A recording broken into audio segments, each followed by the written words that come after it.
Cutting carbs does not work, especially in the perimenopause phase, if your primary goal is to lose belly fat. Let me explain.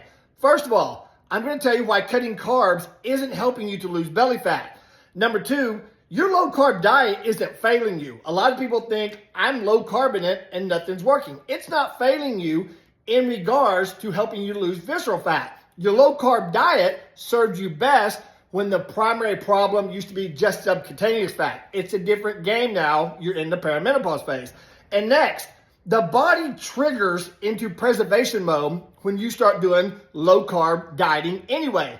But especially in the perimenopause phase, where visceral fat is even harder to lose, you're letting your body know it has limited access to food, aka lower carbs. It actually thinks it's on a desert island, starving, so it starts to slow metabolism, starts to shut it down. Everything slows down to preserve life.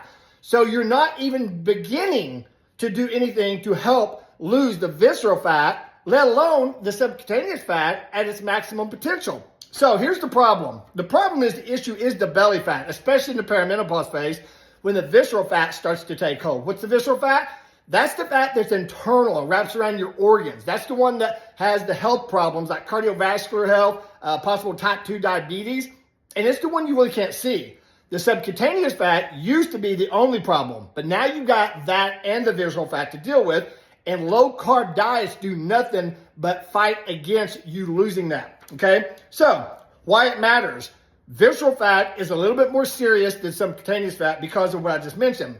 It is a cause, a concern to advocate type 2 diabetes and cardiovascular health if it's left unattended to. Now, the solution is don't become carb sensitive, okay? When your body becomes carb sensitive, what does that mean? You low carb it or no carb it for a period of time, and then as soon as you have a donut or you have a candy bar, something carb loaded, you gain all that weight back. But what you're doing internally is you're shifting all of the insulin levels to rise up and drop down. You're basically causing chaos in the body. When you're not carb sensitive, the way that I coach my clients is we stabilize blood sugar by having carbs on a moderate level. Yes, in the right portions. But when you have carbs, A, you feel good. B, internally, it signals your body to let go of fat. When you stabilize blood sugar, the body releases fat into the bloodstream and it's burnt into the mitochondria, which is inside your muscle. That's why having a concern for muscle, weight training in the perimenopause phase is essential on top of stabilized blood sugar by having carbs in a moderate level all through your day. Pass this on to someone who may need it. Someone who says, what I hear all the time, I'm doing low carb, I'm doing zero carb, I'm working out 6 days a week, and nothing is working like it used to. So pass this on to people that need to understand during the perimenopause phase, it's a totally different game.